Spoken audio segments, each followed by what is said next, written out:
O tambua, ale Samoa Entertainment TV mai pia o si mai lau whaafonga. O pisilo tatu atunu e tapena tapo ingo le toa Samoa. Ai inga na whea ngai ai la tau ma whaanoanoanga o maliu whaafua sei. O se atali i talavou na mawatulo na tino maliu tono stasio falta alo i tuana i mato. Ma le tamale ana solia le loli la uta ma mafa i lunga o le vaa mai savai i le whaai unga o le vaya so ma maliu ai. Whamauni a mairikom sina o leo au opa au longo i tino Filipo na ua fasilingia le leitio po le misia. I le whaapea mai wa iei wha maumaunga o se ali ina maliu ma le wha lavelave i lunga o le vaa. I le whaai unga o le vaya so ma o lo su e nei e leo. Na ia ta ua fo il teimi nei le amtanga o su enga o le li ua maliu na moe lalo le loli le teimi a folau mai le vaa mai savai. Ma sa tau nu mai i mul fanua so solo ese mai le loli e so li ai le tangata sa moe lalo.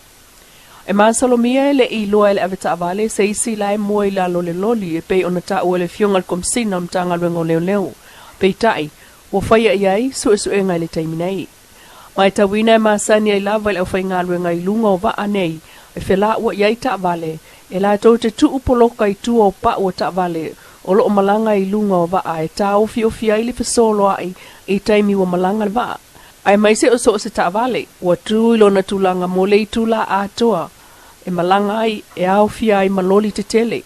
O le tiu te foi o tangata whai ngā ruenga i lunga o le vaa le toe au ina ese leo poloka o i tu o pa o ta avale ma siaki le saonga le mu pei tai.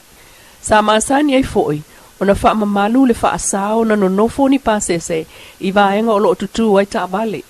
O pasese iai a fianga tu mawe pe o matua tausi.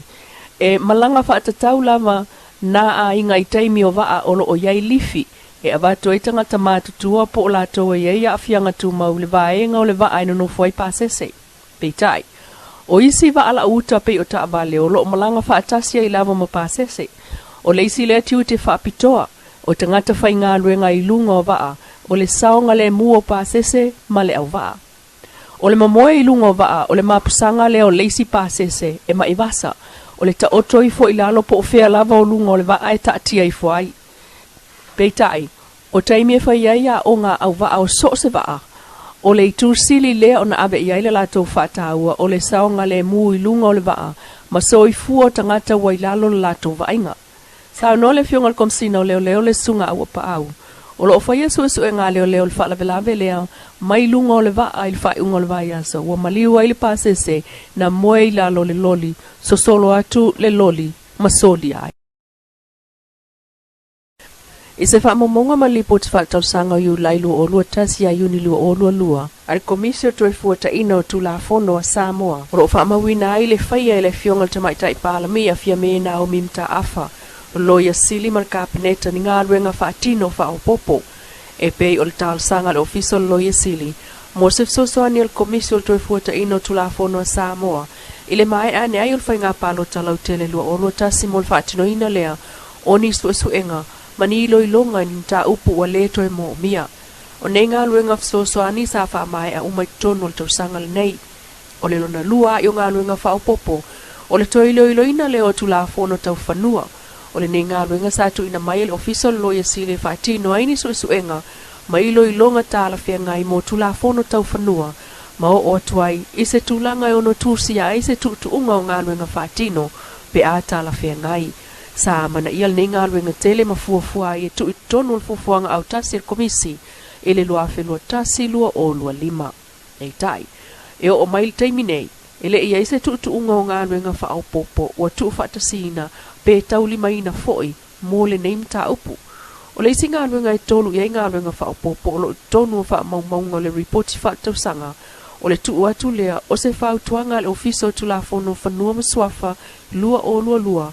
Male tulafono pulenga wha msinonga ile ofisa o le loia sili. E wha atatau ile wha awinga ina lea. Vaenga o tulafono ma ila tau patino tonu. Le tofia ina o wha masino o wha msinonga whanua maswafa. Ai mai se o aia inga o solo a inga ma le tusia ina o tulafono.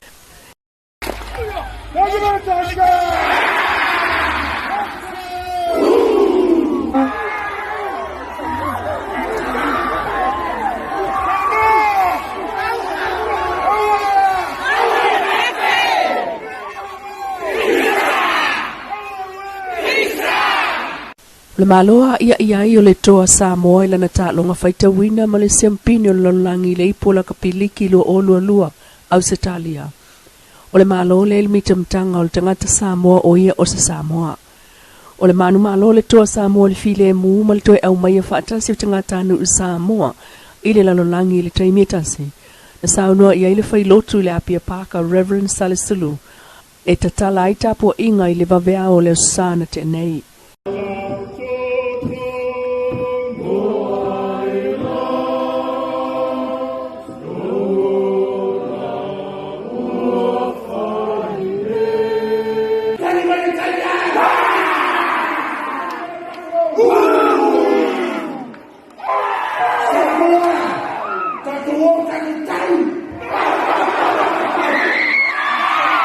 O le tapo inga le po le stonai, ile paka e tāne le se fulu ile fiafi wa amata o na ngā solo atu, le au mata mo le TV screen tele o lo iai.